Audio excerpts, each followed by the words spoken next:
یہ سراسر بےہودگی ہے اور کیا نام ہے بدتمیزی ہے، اور وہ شخص جو جس کا کرمنل ریکارڈ ہے وہ اس طریقے سے کورٹ میں جا رہا ہے اور اس کو کورٹ ایکسپٹ کر رہی ہے، کہیں نہ کہیں یہ چنتا کا وشے ہے۔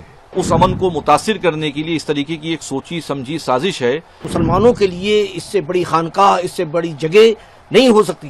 غریب نواز کا مسئلہ ہے، صرف ہم نہیں بلکہ پورے ہندوستان کا مسلمان اس معاملے میں متحد ہے کہ حضور غریب نواز رضی اللہ تعالیٰ عنہ کی بارگاہ میں جو گستاخی ہوئی ہے یہ مسلمانوں کے لیے ناقابل برداشت ہے۔ حکومت کو ایکشن لینا چاہیے اور اس فیصلے کو کالعدم قرار دینا چاہیے۔ ممبئی سے چل کر عالمی تحریک رضا اکیڈمی کا وفد اجمیر شریف کی حضور غریب نواز کی بارگاہ کرم میں حاضری کی نیت سے حاضر آیا ہے، اور انڈیا سنی جمعیت العلماء کے بہت سارے ذمہ داران یہاں اکٹھا آئے ہیں اجمیر محلہ میں۔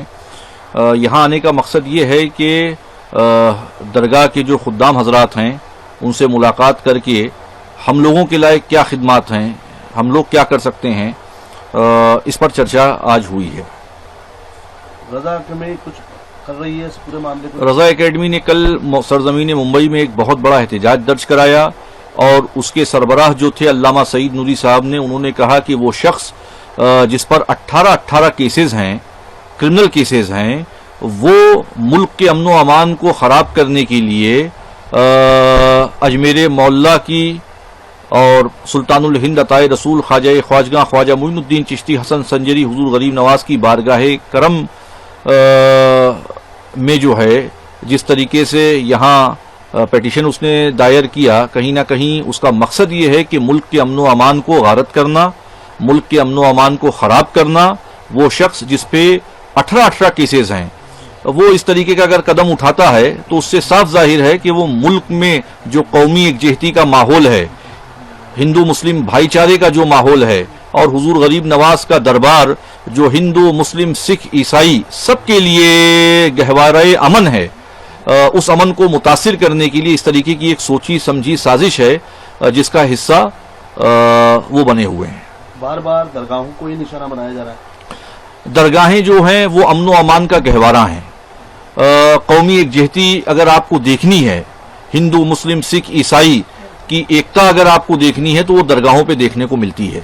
تو اس ایکتا کو ختم کرنے کے لیے، ملک میں نفرت اور عداوت کے ماحول کو عام کرنے کے لیے، ملک کی بھائی چارگی کو توڑنے کے لیے درگاہوں پر اس طریقے کے حملے ہو رہے ہیں۔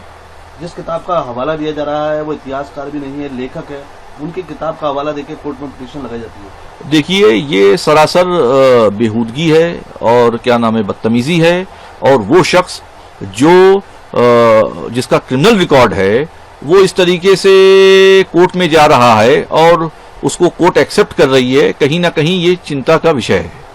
حضور غریب نواز کا ایسا آستانہ ہے کہ یہاں پر ہندو مسلم سکھ عیسائی تمام مذاہب کے لوگ کثیر تعداد میں آتے ہیں اور وہ فیض یاب بھی ہوتے ہیں، اس لیے وہ برابر اپنی حاضری یہاں پر درج کرواتے ہیں۔ اب یہ فرقہ پرستوں کو دیکھا نہیں جا رہا ہے کہ یہ ایسا آستانہ ہے کہ یہاں پر تمام مذاہب کے لوگ آتے ہیں، ان کو کس طریقے سے روکا جائے، کس طریقے سے ان کے دلوں میں نفرت ڈالی جائے، تو اس کا یہ بیج بویا جا رہا ہے، اور اس سے کوئی اثر نہیں پڑے گا۔ جن کو فیض مل رہا ہے وہ برابر حاضری دیتے رہیں گے اور غریب نواز کا فیض عام سے عام تر ہوتا رہے گا۔ اس پورے معاملے میں راجستھان سی ایم سے ملنے کی کوشش ہے۔ دیکھیے یہ معاملہ جو ہے راجستھان کے سی ایم کے علاوہ یہ سینٹرل منسٹروں تک اور پی ایم وغیرہ سے بھی ملاقات کی جا سکتی ہے، کیونکہ یہ مسئلہ مسلمانوں کے لیے اس سے بڑی خانقاہ، اس سے بڑی جگہ نہیں ہو سکتی۔ غریب نواز کا مسئلہ ہے، صرف ہم نہیں بلکہ پورے ہندوستان کا مسلمان اس معاملے میں متحد ہے کہ حضور غریب نواز رضی اللہ تعالیٰ عنہ کی بارگاہ میں جو گستاخی ہوئی ہے یہ مسلمانوں کے لیے ناقابل برداشت ہے، اور ہم اس سلسلے میں جہاں پر بھی جانا پڑے گا وہاں پر جائیں گے۔ دیش کے پی ایم کو اس میں دخل دینی چاہیے؟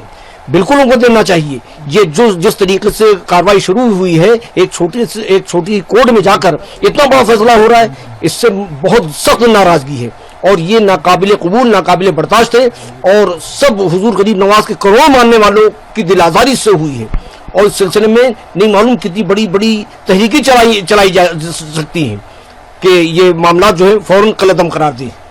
کیا لگتا ہے 20 تاریخ کو فیصلہ آنا ہے؟ اگر سروے کا فیصلہ آ جاتا ہے تو کیا رخ رہے گا آپ لوگوں؟ اس سے پہلے حکومت کو چاہیے کہ اس کو کالعدم قرار دے اور اس پر کسی قسم کی کوئی کارروائی نہ ہو. یہ حکومت کو چاہیے کہ وہ مداخلت کرے. حکومت اگر اس کو 20 تاریخ تک کا بھی انتظار کر رہی ہے تو اس کا مطلب یہ ہے کہ وہ لوگوں کو شر پسندوں کو موقع دے رہی ہے کہ وہاں تک جائے. اس کو آج ہی ان کو حکومت کو ایکشن لینا چاہیے اور اس فیصلے کو کالعدم قرار دینا چاہیے.